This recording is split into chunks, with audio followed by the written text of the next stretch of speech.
चलो, तो आपको एक होमवर्क में क्वेश्चन दिया था, उम्मीद है आपने करके जरूर देखा होगा कि नहीं देखा। करा पर बना नहीं। करा तो ना, करना ज्यादा इंपॉर्टेंट है, बना नहीं वो उतना इंपॉर्टेंट नहीं है। हाँ जी, ऑनलाइन वाले भी सभी विद्यार्थियों का स्वागत, सभी को सुप्रभात, राम राम नमस्कार। ठीक है, चलो आपको इसकी एक्स वाली मेथड बताऊं या रहने दूं? बोलो जल्दी कि लॉजिकली ठीक है। ठीक है, एक्स में नहीं जाना है। चलो, तो इसको फिर हम छोड़ते हैं और इस वाले सवाल पे आते हैं। ये क्यों नहीं किसी से बना ये? 1 2 3 4 5 ए आ रहा है। चलो आंसर तो खैर पता नहीं। ऑनलाइन वाले भी 56 99 69 यही आंसर दे रहे हैं, तो मतलब यही वाला आंसर होगा। अच्छा, क्यों नहीं बना ये आपसे? अरे यार, करके क्यों नहीं देखा? कितने लोगों ने करके देखा? कितने लोगों ने करके नहीं देखा? क्यों नहीं देखा? क्या? अरे बाप रे, देखो इस समय अगर तुम बोलोगे ना टाइम नहीं मिल पाया, तो लोग उसका गलत मतलब समझेंगे। हाँ, तो ऐसे काम क्यों करते हो?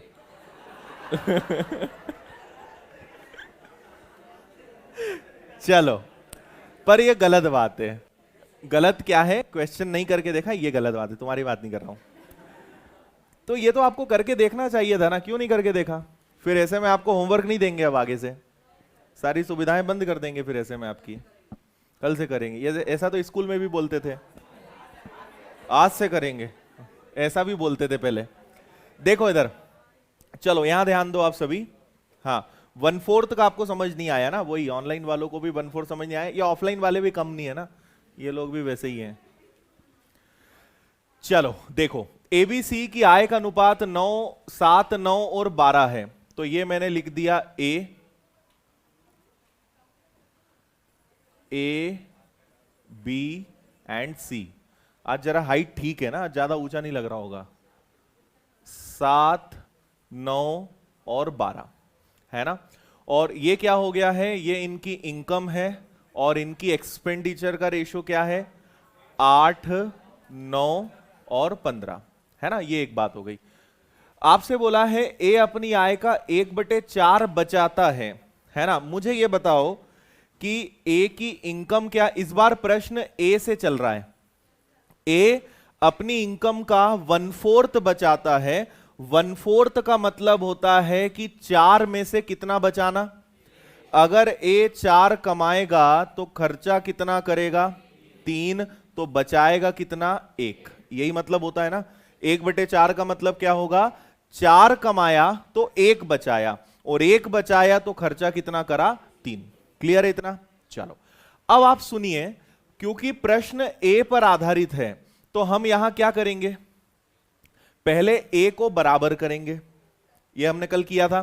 तो 8 और 7 को बराबर करना है, तो इधर 8 का गुणा करना पड़ेगा और इधर 7 का गुणा करना पड़ेगा। बाकी को हम देखते नहीं, केवल ए को देखेंगे। अच्छा, इसके बाद ए की इनकम किस रेशो में होनी चाहिए? भाई 8 का तो गुणा करोगे ही, लेकिन 4 का भी करना पड़ेगा। 8 का गुणा करने से 56, और 7 का गुणा करने से भी ये 56 हो जाएगा, लेकिन इसका एक्सपेंडिचर कितना होना चाहिए? 3, तो यहां 21 का गुणा करेंगे और यहां 32 का गुणा करेंगे।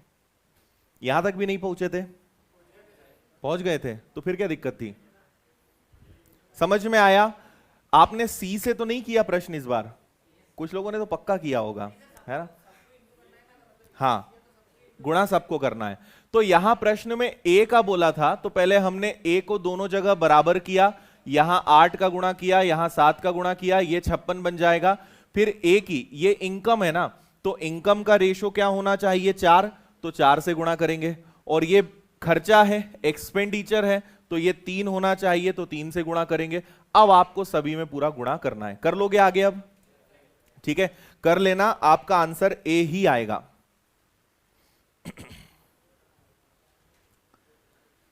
ओके, क्लियर है?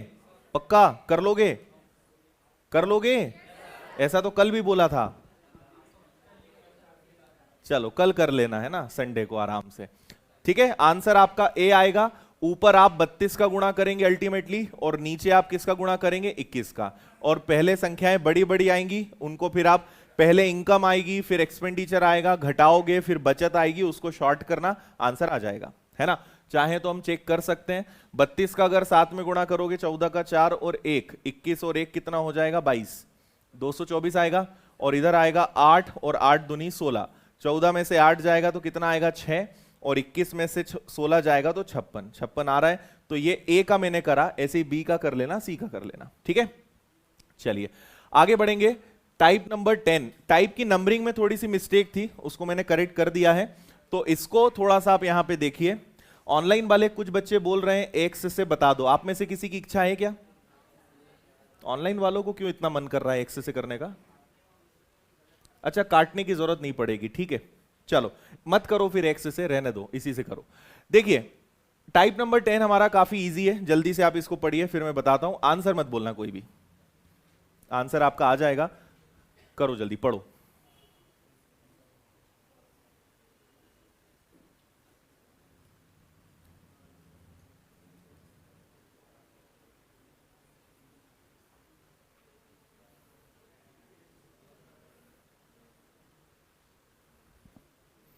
एक से मत करो मेरे भाई, एक से परेशान हो जाओगे तुम ऑनलाइन वाले।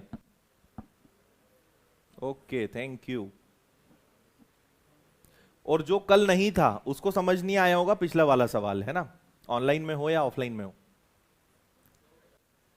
चलो देखो, 1270 रुपए एबीसी में बांटना है। ए को बी से 30 रुपए ज्यादा मिले, बी को सी से 20 रुपए ज्यादा मिले, किसको कितना मिलेगा? इसको हम बोलते हैं डिपेंडेंसी वाले प्रश्न, निर्भरता वाले प्रश्न। ए किस पर निर्भर है?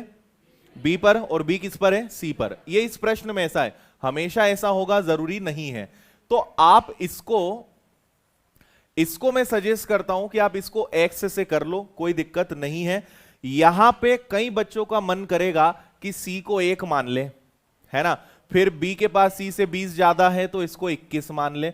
ऐसी गलती मत करना। देखो हमेशा कभी भी आपको अगर मानना है, कुछ एज्यूम करना है, तो याद रखें अगर गुना वाला प्रश्न है ना, कि बी सी का दुगना है तो आप मान सकते हो, या बी सी का 50% है, बी सी से 50% अधिक है, तो कभी कुछ टाइम्स दिया हो कि 2 टाइम्स है, 3 टाइम्स है, या 50% मोर है, ऐसे केस में आप मान सकते हो। लेकिन अगर आप यहां बोलोगे कि बी के पास सी से 20 रुपए ज्यादा है तो माना सी के पास 1 रुपए है, तो ये गलत हो जाएगा। ठीक है भाई, मैं आपसे कहूंगा, सपोज करो मैंने आपसे कहा कि दिल्ली जो है वो मुंबई से 20 किलोमीटर 200 किलोमीटर दूर है, ऐसा हम मान लेते हैं, है ना।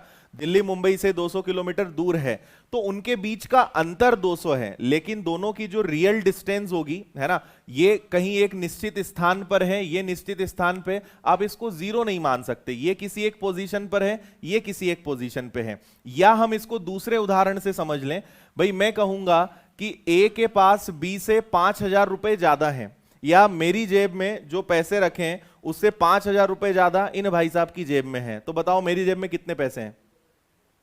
मुझसे ज्यादा 5000 रुपए ज्यादा इनकी जेब में रखें, तो बताओ मेरी जेब में कितने हैं? इससे आपको ज्यादा अच्छा समझ में आएगा। बताओ मेरी जेब में कितने हैं नहीं पता, इनकी जेब में कितने नहीं पता, लेकिन हम दोनों का अंतर 5000 है, बस इतना पता है ना। हो सकता है मेरे पास 5000 हो तो इनके पास 10,000 हो सकता है मेरे पास 10,000 हो तो इनके पास 15,000 हो, तो वो कुछ भी हो सकता है ना। इसलिए ऐसे केस में हम ये नहीं मान सकते कि माना मेरे पास 1 है, 1 मानने का मतलब कि एग्जैक्ट 1 रुपए हो जाएगा, जो कि नहीं है। ठीक है, तो ऐसे केस में ए डिपेंड है बी पर, बी डिपेंड है सी पर, आप इसको एक्स से करो, कोई दिक्कत नहीं आएगी। माना सी के पास 1 रुपए है, बी के पास सी से कितना ज्यादा है? 20 है, इससे 20 ज्यादा कितना होता है? x प्लस 20, है ना। इससे 20 ज्यादा इस भाई के पास है, और इससे 30 ज्यादा ए के पास है, इससे 30 ज्यादा, इससे 30 ज्यादा बोलो, इससे और 30 ज्यादा, मतलब इसमें 30 और जुड़ेगा, x प्लस 50, और तीनों के पास कुल मिलाकर कितना है? 1270। तो क्योंकि यहां कोई ज्यादा x इनका रोल नहीं है, इसको लॉजिकल कर सकते हैं पर आप उसमें ज्यादा कंफ्यूज होंगे, इसलिए बेटर इसी से हम करें। सी के पास x है, इसके पास 20 ज्यादा है, इससे और 30 ज्यादा इसके पास है, तो तीनों का कुल कितना हो जाएगा? x, x और x, 3x, 50 और 20 कितना हो जाएगा? 70, और इधर आ जाएगा आपका 1270। ये आ गया आपका 3x बराबर 1270 में से 70 गया तो आ गया 1200, तो x बराबर कितना आ गया? 400। और अगर x बराबर 400 है तो क्या आप सभी का अलग अलग पता लगा सकते हो? c के पास कितना होगा? 400, b के पास 20 ज्यादा है मतलब 420, इसके पास 50 ज्यादा है मतलब 450, ये सभी के हिस्से आ जाएंगे। कोई डाउट? कौन सा ऑप्शन है? ए वाला। बिल्कुल कर सकते हैं, ऑप्शन से भी कर सकते हो, कोई दिक्कत नहीं है। इसको रेशो से नहीं कर सकते आप, ये ध्यान रखना है ना, आप कुछ मानकर नहीं कर सकते, ठीक है। बढ़ जाएं आगे, करके बताओगे अगला? हटा दूं? बताओ, सबका आंसर आना चाहिए, आंसर बोलेगा कोई नहीं, केवल आप हाथ उठा सकते हैं, और ऑनलाइन वाले कुछ नहीं बोलेंगे क्योंकि वो तो लिखेंगे ही ना बेचारे।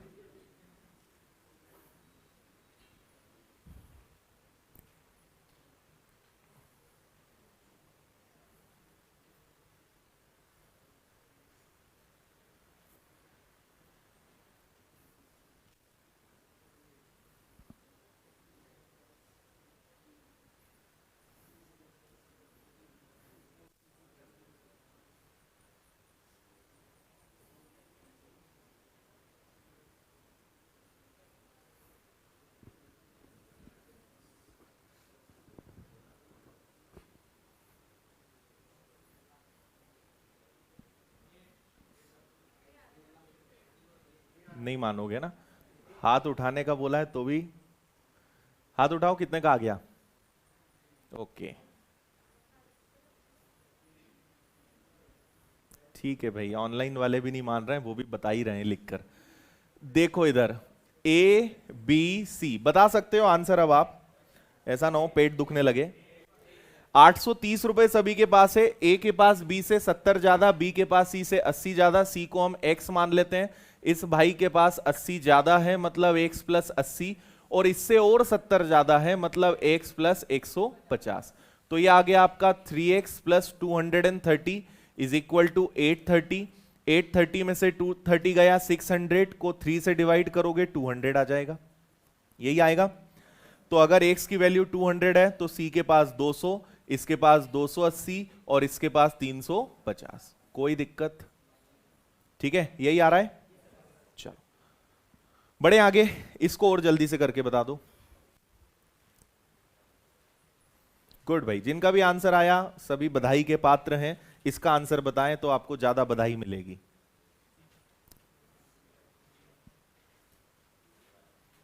हाँ जी,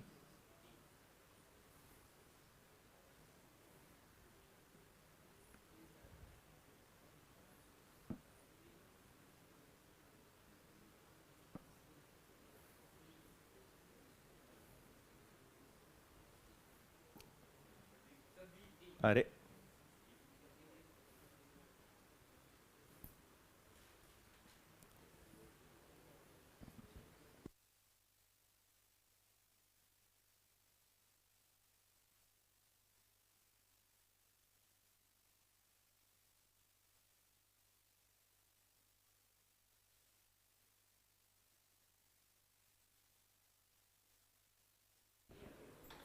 हाँ जी,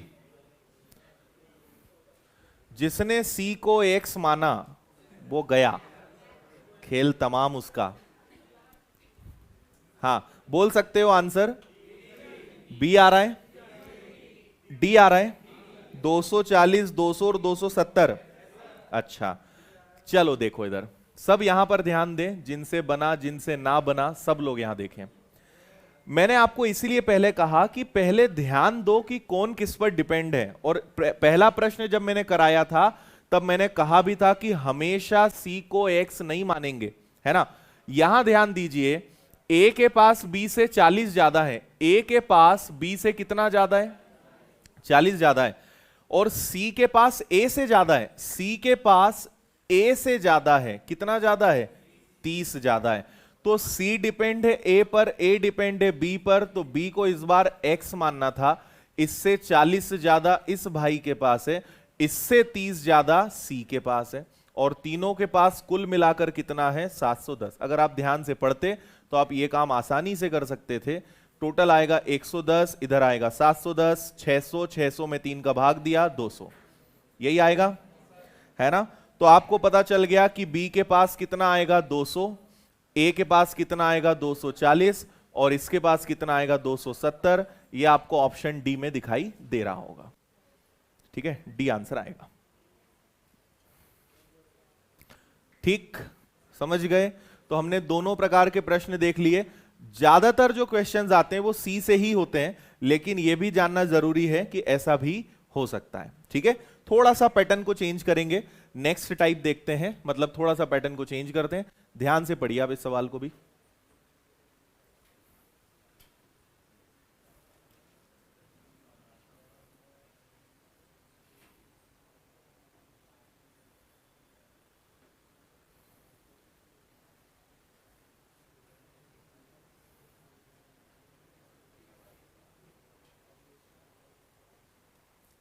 ठीक है, दीपक बताते हैं, रुको जरा।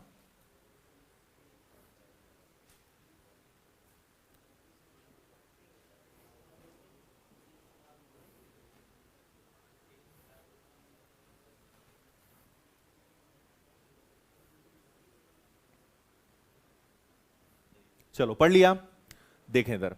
12,560 रुपए एबीसी में इस प्रकार बांटना है कि अगर उनसे 25, 35 और 50 रुपए कम कर दें तो अनुपात 7, 10 और 13 होगा। अगर उनसे मैं थोड़ा थोड़ा पैसा लूंगा उसके बाद का अनुपात 7, 10 और 13 है ना।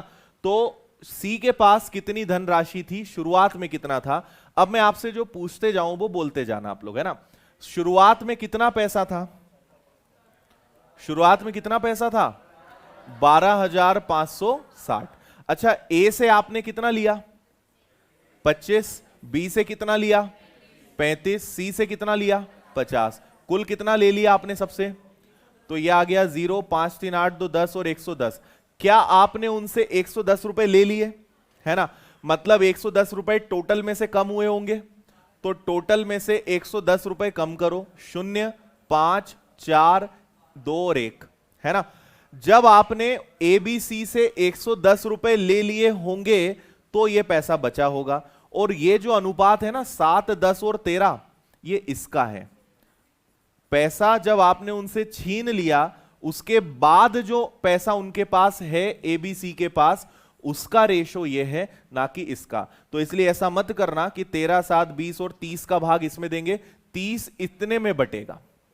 आई बात समझ में, आया। क्या बोल रहे हैं, इतना पैसा लेने के बाद का अनुपात यह है, तो पहले 110 रुपए कम करो और अब पैसा इस रेशो में बांटो।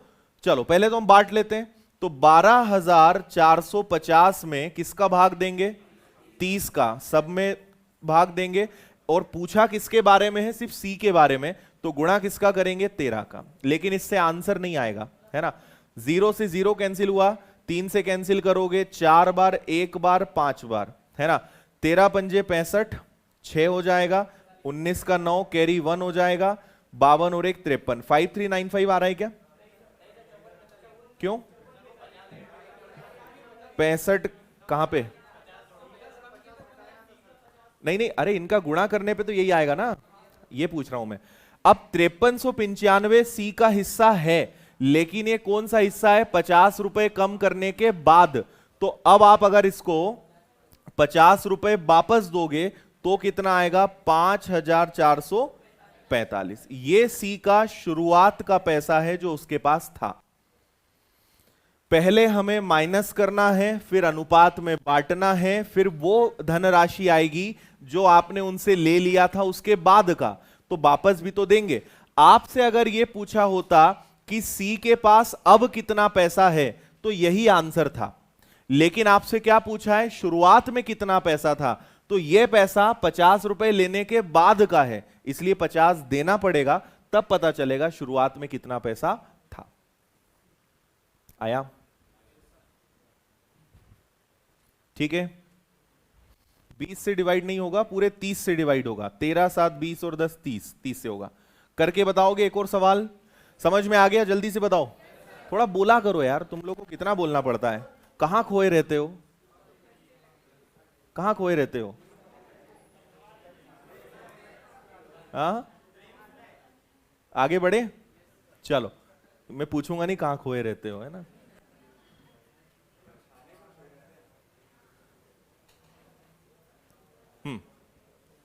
अनीता, बिंदु, चंपा, तीन पक्की सहेलियां हैं, बांटो जरा पैसा।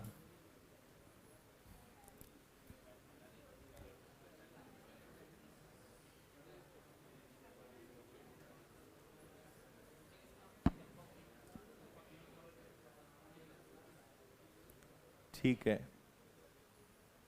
देखो ऑनलाइन वाले बच्चे बस सुनना, अगर मैं इस तरफ देख रहा हूं मतलब मैं आपके कमेंट पढ़ रहा हूं, ये ध्यान रखना। कमेंट की स्क्रीन इस तरफ है, तो अगर ऐसा मत सोचना आपके कमेंट नहीं देखता हूं मैं, इधर देख रहा हूं मतलब आपके कमेंट पढ़ रहा हूं।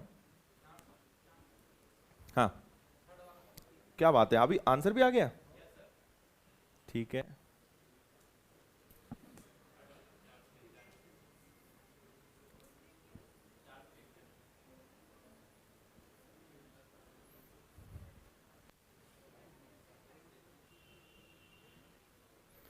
मेरे सामने कितने लोग बैठे हैं, कितने लोग बैठे होंगे अभी यहाँ पे? 200, 200 से के आसपास। कैमरा घुमा दें?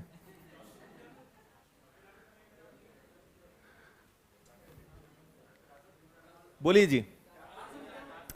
अनीता, बिंदु, चंपा 1105 रुपए। तो देखो 1105 रुपए इनके पास है, लेकिन आपने क्या किया है, 10 रुपए, 20 रुपए और 15 रुपए उनसे आपने छीन लिए, है ना।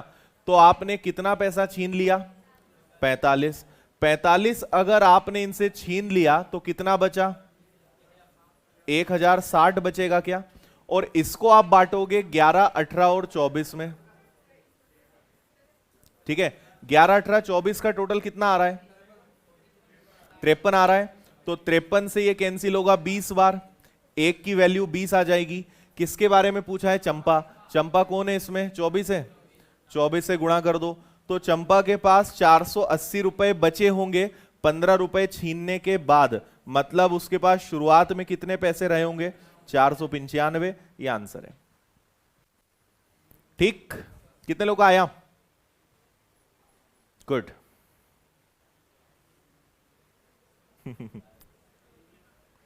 ऑनलाइन वाले ही बोल रहे हैं कैमरा घुमा दो जरा। एक नया कैमरा लगेगा यहाँ पे, एक कैमरा और लगा रहे हैं हम यहाँ पे, जो कंटिन्यू आपको दिखाते रहेगा, आपको दिखाएगा। फिर हमारे यहाँ निखिल जो है वो चेंज करता रहेगा, कभी वो मुझे दिखाएगा, कभी आप लोग के चेहरे दिखाएगा, है ना। तो इससे ऑफलाइन वालों को भी तो समझ में आना चाहिए कि ये लोग कैसा घूर के देखते हैं। जैसे कभी बोलता हूँ कैसे देख रहे हो, तो फिर निखिल तुरंत क्या करेगा, आप लोग के चेहरे दिखा देगा, है ना। तो एक कैमरा यहाँ पे हम और लगा रहे हैं। लाइट गई, क्या अच्छा हुआ? अच्छा, चलें बढ़े आगे।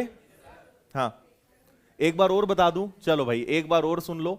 यहां पे हुआ केवल इतना है कि 1105 रुपए शुरुआत में थे, आपने अनीता, बिंदु और चंपा से 45 रुपए ले लिए। लेने के बाद बचे कितने होंगे? 1160। और अब जो पैसा बचा ये हमेशा उसका अनुपात होता है ना। तो पैसा बचने, जो पैसा उनके पास बचा होगा वो ये अनुपात में है। तो इनका टोटल आया 53, 1 बराबर 20, चंपा मतलब 24 से गुणा किया 480। तो चंपा के पास 480 रुपए बचे होंगे कब? 15 रुपए लेने के बाद। तो 15 वापस देंगे तो पता चलेगा शुरुआत में कितना था, 495। ठीक है, चलिए। क्या बात है, तो छोटा ही होते जा रहा है प्रश्न, अक्षर छोटे होते जा रहे हैं।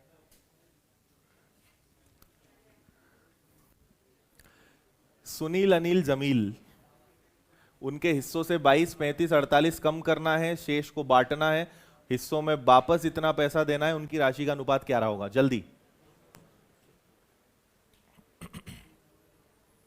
कैलकुलेशन है, थोड़ा जल्दी जल्दी करो, है ना, आलसियों जैसे मत काम करो, फटाफट सॉल्व करो। एक तो ये समय बड़ा बेकार है, 1 से 2।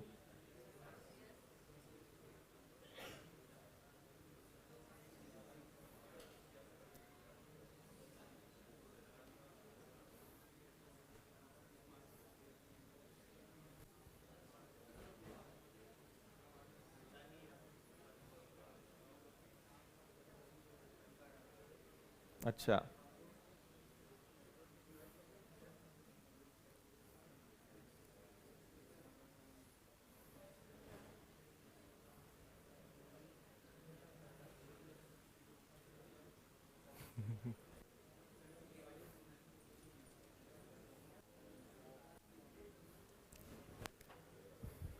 कैलकुलेशन करो, मैं आप लोगों से पूछूंगा, आप लोग बताते जाना, मैं कैलकुलेशन नहीं करूंगा यहाँ पे ना। आप लोग टोटल ये सब करके रखो, मुझे बताते जाना फटाफट। खेल समझ में आया? इस बार क्या है, 8625 में पहले तो ये हटाना है, फिर जो बचेगा उसको इस अनुपात में बांटोगे, फिर उसके बाद उनका सबका अलग अलग हिस्सा आएगा, उसमें वापस ये जोड़ोगे, ये जोड़ने के बाद ये और एक्स्ट्रा जोड़ना है, ऐसा है।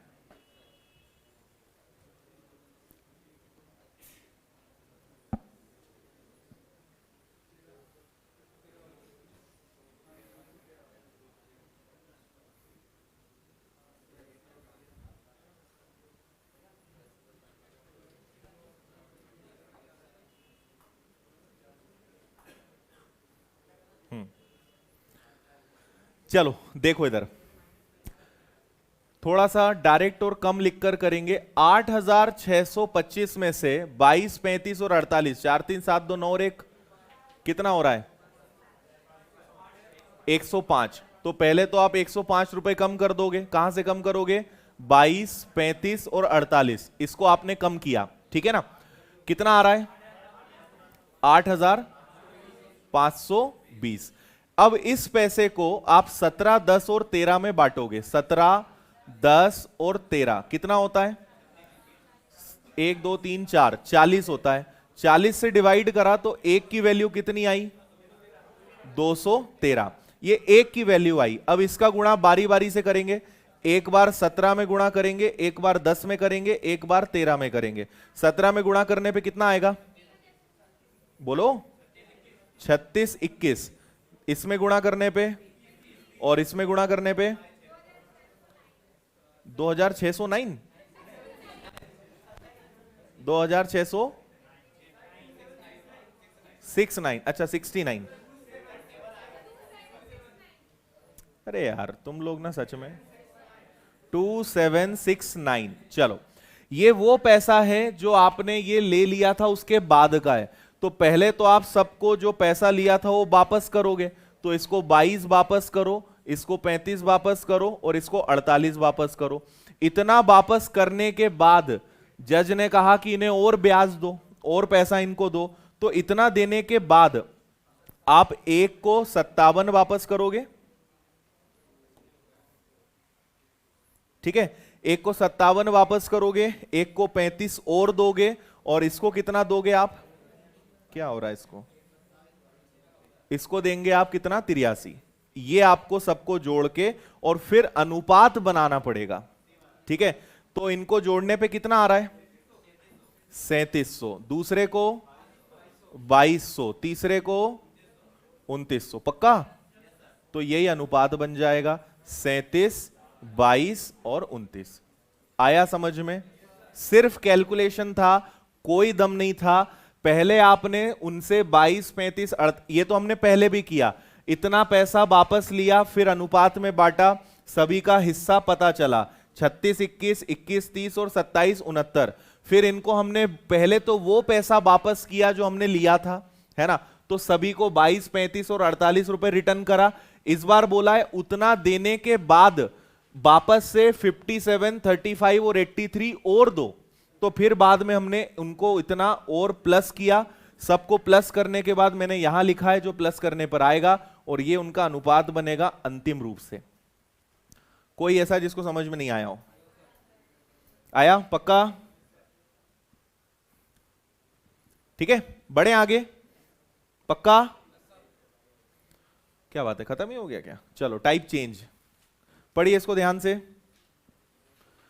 अरे मेरे भाई, एक बार और, एक बार और क्या बताऊं इसमें? एक बार और कुछ बताने लायक हो तो बताए ना। कोई आप में है क्या एक बार और वाला?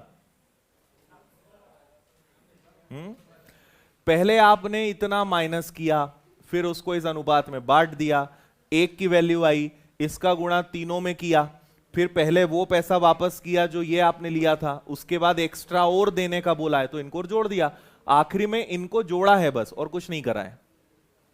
ठीक है, चलिए क्वेश्चन नंबर 57 पढ़िए ध्यान से।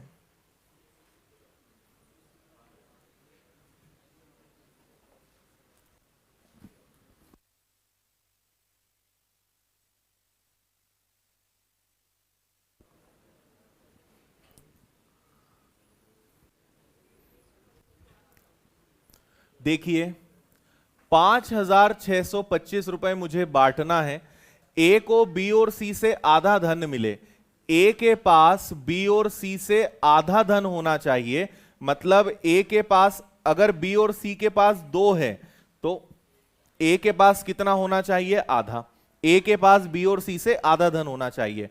दूसरा, बी के पास ए और सी का 1/4 होना चाहिए, मतलब इनके पास अगर 4 रुपए हो तो इसके पास कितना हो, 1 हो। आया इतना समझ में? और क्या मैंने आपको ये वाला प्रश्न सिखाया है पहले, ए बी और इनसे ए बी सी बनाना? बना के बताओ जल्दी, ए बी सी बना के बताओ, ए बी और सी का अनुपात कितना आएगा?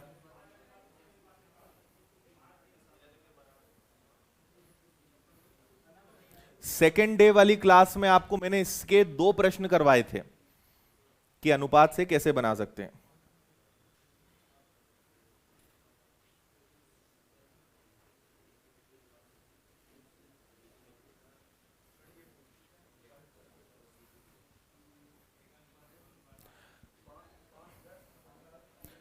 जो ये नहीं कर पा रहा ना, इसका मतलब आप ना रिवीजन नहीं करते हो। 2 और 1 3 का गुणा इधर करेंगे और 4 और 1 5 का गुणा इधर करेंगे। क्यों करेंगे ये मैं बता चुका हूं। 5 का गुणा 1 में करेंगे 5, 5 का 2 में करेंगे 10। इसी प्रकार 3 का 1 में करेंगे 3 और 3 का 4 में करेंगे 12। और ऐसा करने के बाद आप देख लेना उनका योग बराबर हो जाएगा। ये योग बराबर करने की टेक्निक है ना। कभी भी सम योग बराबर करना हो तो उनके योग का तिर्यक गुणा करते हैं, इनके योग का गुणा उधर, उनका गुणा इधर। अब आप करके देख लो, 10 और 5 15, 12 और 3 15। तो अब आप ए बी सी का रास्ता आराम से यहां पे निकाल सकते हो। हमें एक बात पता चल गई कि इनका योग 15 आएगा। अच्छा, ए डायरेक्ट दिख रहा है 5 है, बी डायरेक्ट दिख रहा है 3 है, तो सी के लिए इधर मत जाओ, अब ऐसे ही काम हो जाएगा। 15 में से क्या हुआ? अच्छा, 15 में से 5 और 3 कितना हो गया आपका? 8 हो गया। तो सी कितना बचेगा? 7। ये आ गया। हालांकि ए के बारे में पूछा है आपसे, तो आपके पास टोटल पैसा कितना है? 5,625। पहले तो उसे ए बी सी में बांटोगे, मतलब 15 से भाग दोगे। और पूछा किसके बारे में? ए के बारे में। तो ए का अनुपात कितना है? 5 है। तो 5, अच्छा इससे ये 3 बार कटेगा और 3 से इसको कैंसिल कर दो, तो क्या आ जाएगा? 1, 8, 7 और 5, 1875। ये ए का हिस्सा आ जाएगा। खत्म। डायरेक्ट भी कर सकते हैं। कहां पे? हाँ, इससे भी निकल जाएगा। सही है।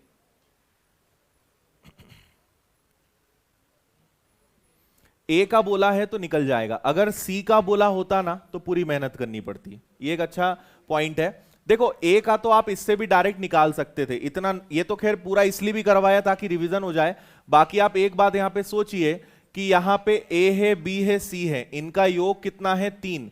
ए कितना लेके बैठा है? 1। तो आप इससे डायरेक्ट भी करोगे तो आंसर 1875 आ जाएगा। इतनी मेहनत आपको तब करनी पड़ेगी जब सी के बारे में कहेंगे, क्योंकि सी का आंसर डायरेक्ट नहीं आ पाएगा। अगर ए का बोलेंगे या बी का बोलेंगे तो आप डायरेक्ट भी कर सकते हो। बी का बोलेंगे तो ये अनुपात का यूज कर लो, ए का बोलेंगे तो इसका यूज कर लो। सी का पूछेंगे, पूरा करना पड़ेगा। आया? आया? 2 बार नहीं पूछो तो तुम्हारा मन ही नहीं मानता है, एक बार में तो इग्नोर ही करते हो। पढ़ो इसको।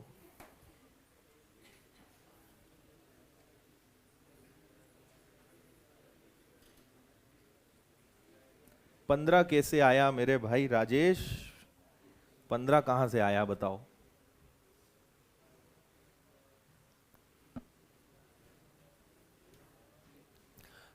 आपको मैं पहले ही बता देता हूं, क्वेश्चन को पढ़ लो और इसको ऑप्शन से करो। इसकी बहुत लॉन्ग मेथड है, बेटर आप इसको ऑप्शन से करिए। 2 सेकंड के अंदर आप इस प्रश्न का धुआं उड़ा दोगे।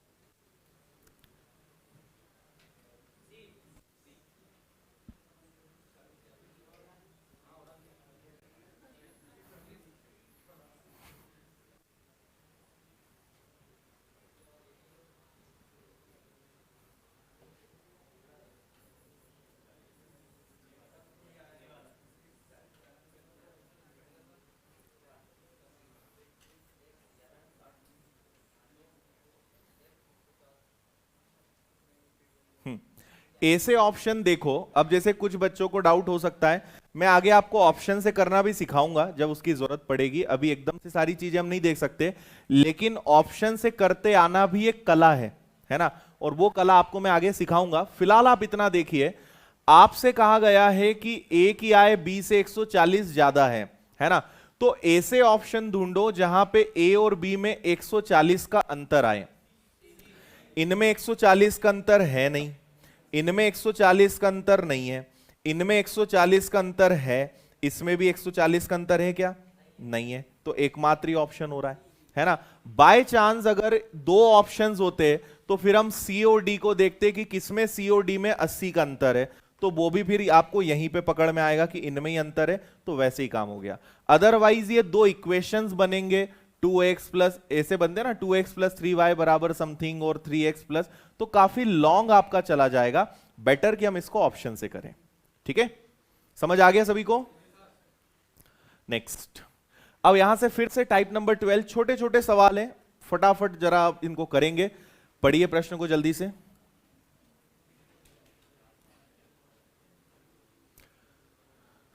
तीन संख्याएं 3, 4, 5 के अनुपात में है। सबसे बड़ी सबसे छोटी संख्याओं का योग दूसरी संख्या और 52 के योग के बराबर है। सबसे छोटी संख्या ज्ञात करें। पढ़ो बस अच्छे से।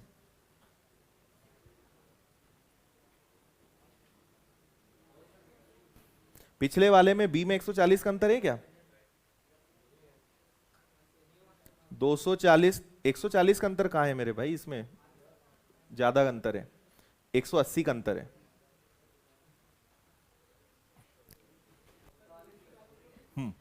देखो तीन संख्याएं हैं, एक है 3, आप चाहो तो 3x 4x 5x लिख लो, या बिना आप x के भी करो, कोई फर्क नहीं पड़ेगा, है ना। x लिखे या ना लिखे कोई फर्क नहीं पड़ेगा। सबसे बड़ी संख्या कौन सी है यहां पर, और सबसे छोटी संख्या कौन सी है? तो सबसे बड़ी और सबसे छोटी संख्या का योग, तो 5 और 3 कितना हो जाएगा? 8x का योग दूसरी संख्या और 52, दूसरी संख्या कौन सी है? 4x और 52 के बराबर है। बस ऐसा है। अब पढ़ो जरा प्रश्न की भाषा फिर से। बड़ी संख्या और छोटी संख्या का योग दूसरी संख्या और 52 के बराबर है। बस इतना सा बोला था। 8 में से 4 गया तो 4x, इधर आ जाएगा आपका 52, 4 से कैंसिल करोगे तो x बराबर 13। क्या पूछा है? सबसे छोटी संख्या। सबसे छोटी संख्या कौन सी है? 3 से गुणा कर दो, सबसे छोटी संख्या 39। इतना सा था ये। ठीक है,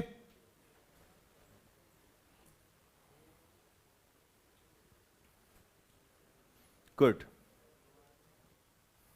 x नहीं लिखोगे तो इधर आएगा 8 माइनस 4। अब मैं 8 में से 4 माइनस करूंगा, इसलिए कंफ्यूजन हो सकता था, इसलिए मैंने उसको, क्योंकि आप अगर इस बात को आप समझते हो तो फिर आप कर सकते हो कि 8 बराबर 4 प्लस 52। फिर कई लोग बोलते सर ये दोनों क्यों नहीं जुड़ेंगे, इसलिए इसको मैंने x लगा के लिखा ताकि आपको समझ में आए कि ये दोनों अनुपात है और ये रियल वैल्यू है, इसलिए जुड़ेगा नहीं, है ना। चलिए नेक्स्ट क्वेश्चन, एकदम सेम, बिना पेन उठाए भी आंसर दे सकते हो आप इसका।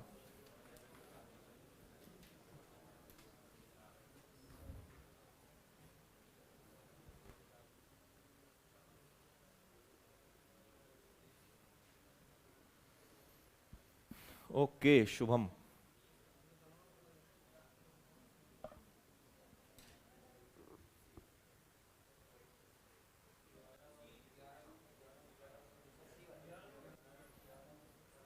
चालीस, 4, 36, 18, 12 और वापस जोड़ोगे, हाँ 11 और 9।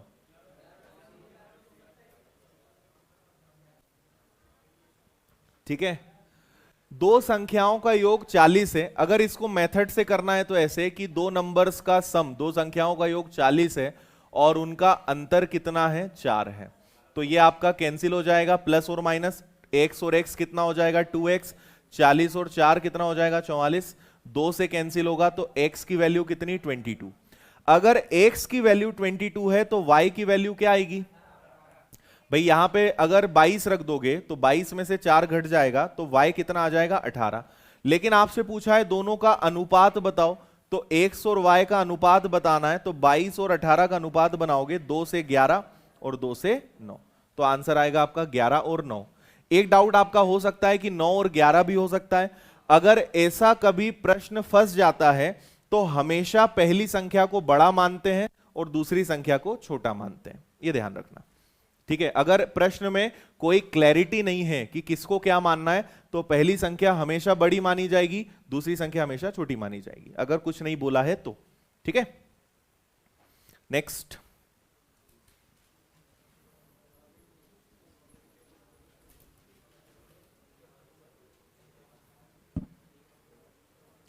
अनुपात में x लगा लो और हो जाओ शुरू, कुछ नहीं करना इसमें भी। x जरूर लगा लेना, x नहीं लगाओगे तो आपके आंसर गलत आएंगे। कभी भी ऐसे प्रश्न आते हैं ना, वर्गों का योग, घनों का योग, ऐसा कुछ भी आता है, गुणनफल, तो हमेशा आप क्या करिए, x लगा लीजिए अनुपात में।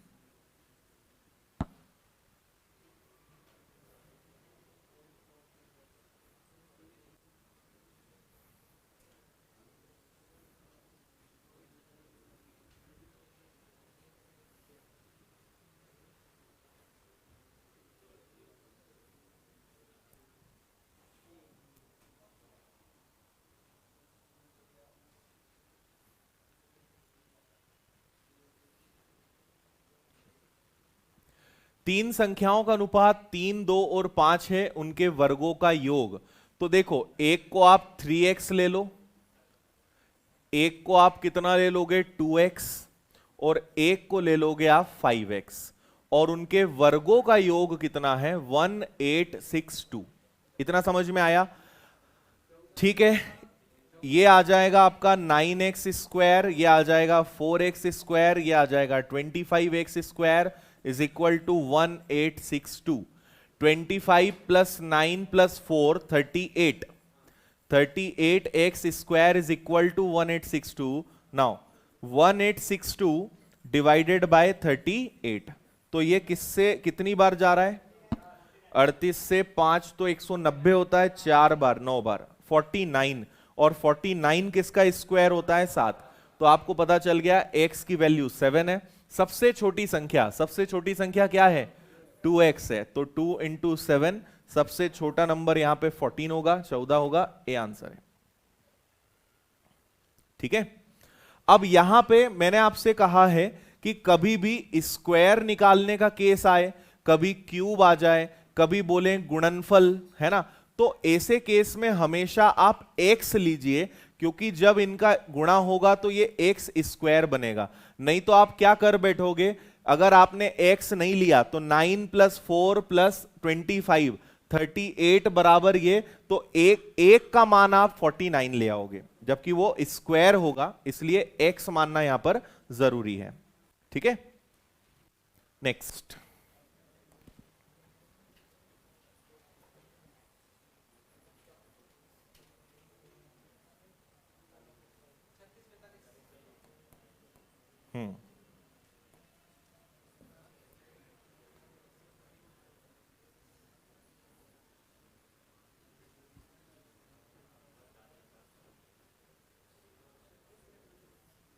इसमें तो पेन उठाना ही नहीं है, इसके बारे में भी आपको पहले बता चुका हूं कि नहीं बताया इसके बारे में। दो संख्याओं का अनुपात 4 और 5 है, उनका एलसीएम 180। अच्छा, एचसीएफ के बारे में बताया था, एलसीएम के बारे में नहीं बताया था, ठीक है। देखो, इसकी मेथड क्या है, जैसे आपसे कहा है कि दो नंबर्स हैं तो आप एक को 4x और एक को 5x मान लो, ठीक है। एलसीएम समझते हो, एलसीएम एचसीएफ हम आगे पढ़ेंगे, काफी डिटेल में पढ़ेंगे।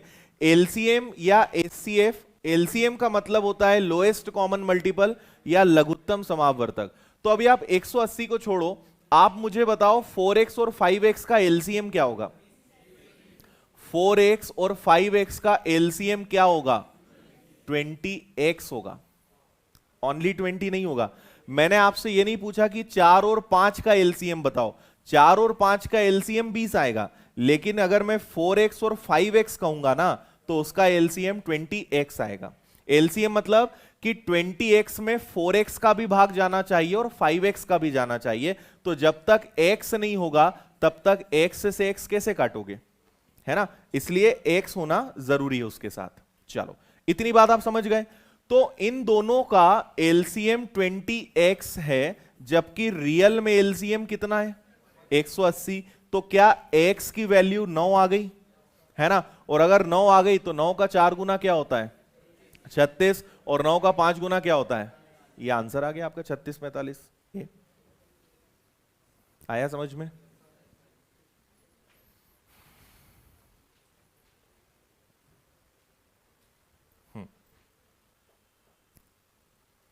सेंटीमीटर में नहीं आएगा भाई। अच्छा, एलसीएम लिखा है मैं समझा 20 सेंटीमीटर लिख दिया किसी ने। आ गया समझ में? चलो, इसका आंसर बताओ बिना पेन उठाए। पेन चलाना बंद कर दो, जो पेन चलाएगा उसको पाप लगेगा। इसका लॉजिक मैं आपको बता चुका हूं, इस प्रश्न की मैं बात कर रहा था।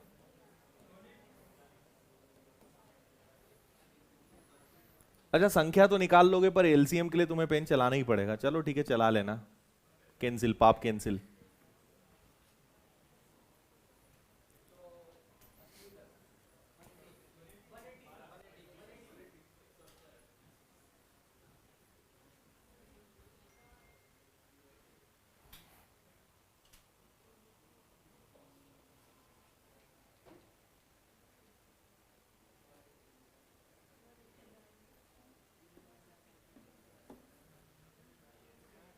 बोलो। आपको अगर याद हो तो मैंने शायद सेकंड नंबर या थर्ड नंबर की क्लास में ही बताया था कि कोई भी अगर अनुपात है तो उसमें x हमेशा होता है। और x क्या होता है? सबसे बड़ी कॉमन संख्या होती है जिसका गुणा दोनों में होता है।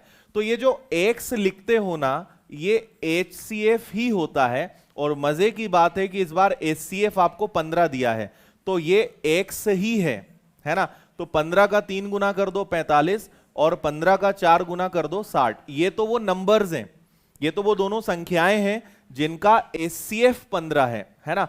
लेकिन आपसे 45 और 60 का एलसीएम पूछा है। एलसीएम मतलब एक ऐसा नंबर जिसमें दोनों का भाग चला जाए।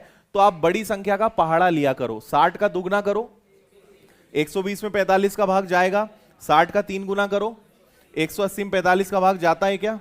यही आंसर है। बाकी चीजें एलसीएम एचसीएफ में सिखाऊंगा मैं कैसे निकालते हैं।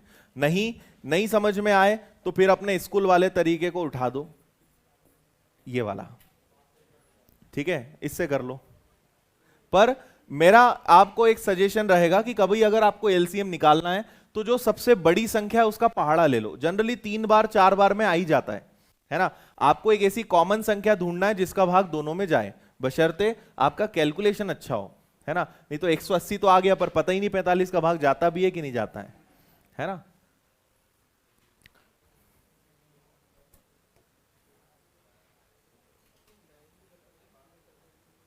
ज्यादा हो गया क्या?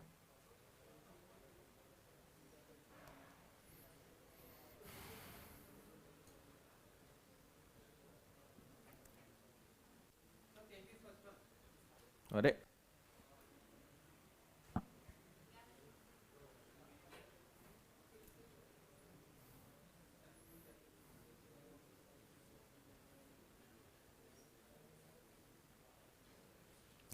दो संख्याओं का अनुपात 3 और 5 है। दोनों में से 9 घटाया जाए तो नया अनुपात 12 23 बन जाता है। दोनों संख्याएं ज्ञात करें। ठीक है, अब मैं आपको वापस इसमें दो तरीके बताऊंगा। ठीक है, एक एक्स वाला और एक बिना एक्स वाला। ये हमने लाइन खींच दी हिंदुस्तान पाकिस्तान की। अब सुनना, एक अनुपात है 3 और 5, तो आप इसको ले लो 3x और 5x। दोनों में कितना जोड़ा है, घटाया है 9। दोनों में से अगर 9 घटाओगे तो नया अनुपात क्या आएगा, 12 अनुपात 23। ये तरीके में कोई दिक्कत है क्या किसी को? है ना? दो संख्याओं का अनुपात क्या है, ये एक्स वाला तरीका है। अभी आपको लॉजिकल भी तरीका बता रहा हूं, बहुत शानदार तरीका है वो भी। एक संख्या हो गई आपकी 3x, दूसरी संख्या हो गई 5x, दोनों में से 9 घटाने पर नया अनुपात ये आता है। इतना करना आता होगा सभी को। क्या करते हैं इसके बाद? क्रॉस मल्टीप्लाई करोगे, 23 का 3 में गुणा, 23 का 9 में, 12 का 5 में, 9 में, x की वैल्यू आपको कुछ ना कुछ मिल जाएगी। आ रही है क्या? 11। ये देखो कर भी लिया इन्होंने। x की वैल्यू कितनी आएगी? 11। 11 का गुणा 3 में कर दोगे तो एक संख्या 33 और दूसरी संख्या 55। कोई दिक्कत? ठीक है। अब ये तरीका तो आप बचपन से पढ़ भी रहे हो, अब लॉजिकल तरीका सीखो कि इसका लॉजिकल तरीका क्या है। पहले वाला अनुपात है 3 और 5, ठीक है। पहले वाला अनुपात कितना है? 3 और 5। दूसरा वाला अनुपात कितना है? 12 और 23। बोलते नहीं हो यार तुम लोग, बहुत गंदी आदत है तुम्हारी। अब क्या मतलब, पहले जब पूछूं तब बोला करो ना। पहला अनुपात क्या है? 3 और 5। तुम सीधे बैठो जरा, कमर सीधी करो एकदम 390 डिग्री, 360 ज्यादा हो जाएगा। ठीक है, आलसी फैला रहे हो, तुम्हारा साइड वाला नींद ले रहा है, वो नींद आने लगेगी उसको। चलो, ये कौन सा अनुपात है? पहले वाला। ये कौन सा वाला है? बाद वाला। अब यहां एक बात देखिए, दोनों में से आपने कितना घटाया है? 9 घटाया है। तो यहां मुझे बस इतना बता दो कि इनका अंतर कितना है? 9 है। इधर अंतर कितना है?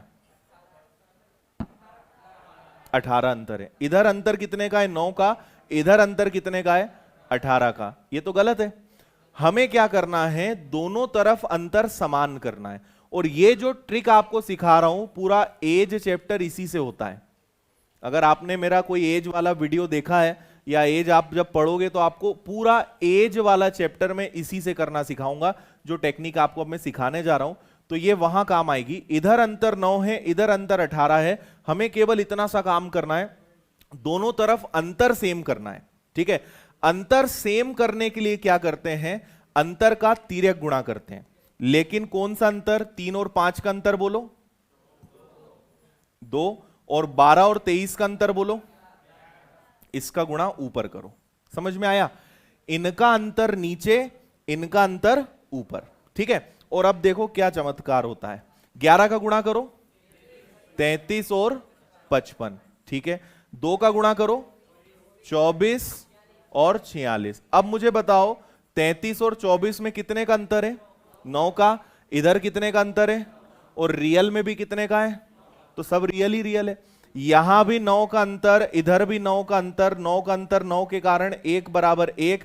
1 का गुणा करोगे कोई फर्क नहीं पड़ेगा, इसलिए आपकी दोनों संख्याएं रियल में कितनी थी? 33 और 55। हां, अगर कुछ आता, मान लो थोड़ी देर के लिए कि यहां पे 18 होता है ना, तो हमने दोनों तरफ लिया अंतर 9 का। अंतर दोनों तरफ सेम आएगा हमेशा। 9 बराबर 18 तो 1 बराबर 2। 2 का गुणा हम इन दोनों में कर देते हैं।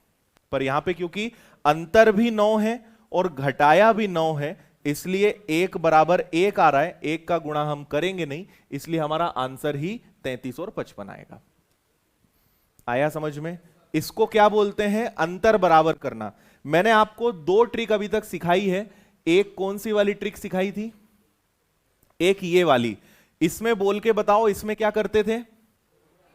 इसमें दोनों तरफ का योग बराबर करते थे। तो आपने अगर थोड़ा सा ध्यान से ऑब्जर्व किया हो, योग बराबर करने के लिए योग का तिर्यक गुणा करते थे, है ना। इनको जोड़कर उधर गुणा, इनको जोड़कर इधर गुणा।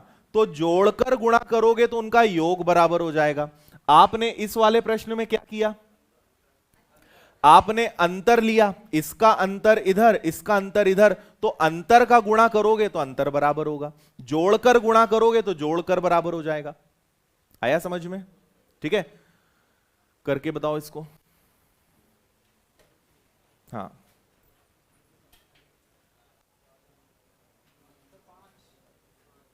इसको आप ऑप्शन से भी कर सकते हो, एक्स से भी कर सकते हो, लॉजिक से भी कर सकते हो।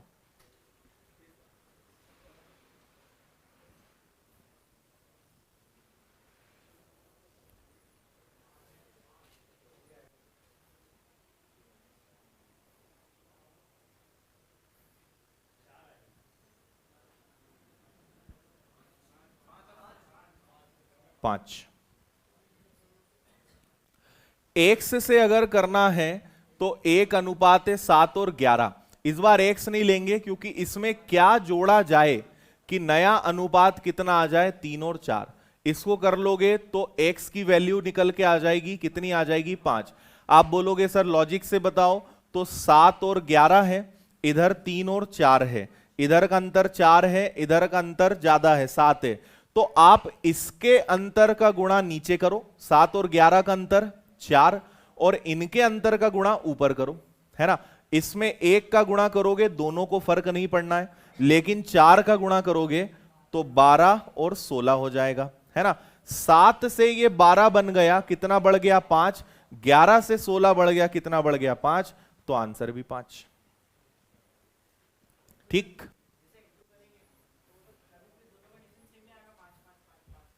कैसे?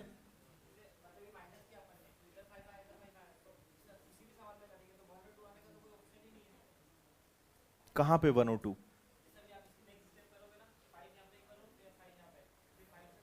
नहीं नहीं नहीं, वो 5 से 5 नहीं काटते अपन। पिछले वाले में हमने जो 9 से 9 काटा था ना, इधर तो दोनों तरफ अंतर 9 था, ठीक है, तो अंतर कोई सा एक लेंगे, और यहां प्रश्न में भी 9 बोला था, वो 9 यहां पर है। अगर वहां 18 होता तो 9 बराबर 18, वहां 27 होता तो 9 बराबर 27, ऐसे। उनको नहीं काटेंगे, वो तो एक ही आ जाएगा ऐसे में हमेशा। हाँ, फिर से, हाँ 5 का मल्टीपल भी आ सकता है, हो सकता है। काफी है क्या आज के लिए, है ना, यही सुनना था क्या? चलो, तो बाकी क्वेश्चंस कल करते हैं। कल फिर एक और शानदार क्वेश्चन लेंगे जिसमें धुआं उड़ेगा, है ना, ये वाला सवाल। तो आज के लिए इतना ही। कल आपकी एक मतलब एक कॉमन क्लास है ना, कल की एक 2 घंटे की क्लास होने वाली है, 9 से 11। अगर आप चाहें तो अटेंड कर सकते हैं। वो एमपी पुलिस कांस्टेबल को ध्यान में रखते हुए एक स्पेशल क्लास है, जिसमें मोर देन 50 से 60 क्वेश्चंस सिलेक्टेड क्वेश्चंस में कराऊंगा, मिक्स अरिथमेटिक के। तो अगर आप चाहते हो कि कुछ नया सीखने को मिले और संडे की कुर्बानी देना चाहते हो तो आप आ सकते हो, ठीक है। टाइम रहेगा सुबह 9 से 11, 9 बजे मैं आपको यहां पे मिलूंगा। 2 घंटे की क्लास कल वो रहेगी, तो आप उसमें आ सकते हैं। अदरवाइज मंडे से हम कंटिन्यू करेंगे, और वो ऑनलाइन भी रहेगी, तो ऑनलाइन वाले बच्चे भी उसको देख सकते हैं, ठीक है। चलिए, बहुत बहुत धन्यवाद। बोलिए भारत माता की।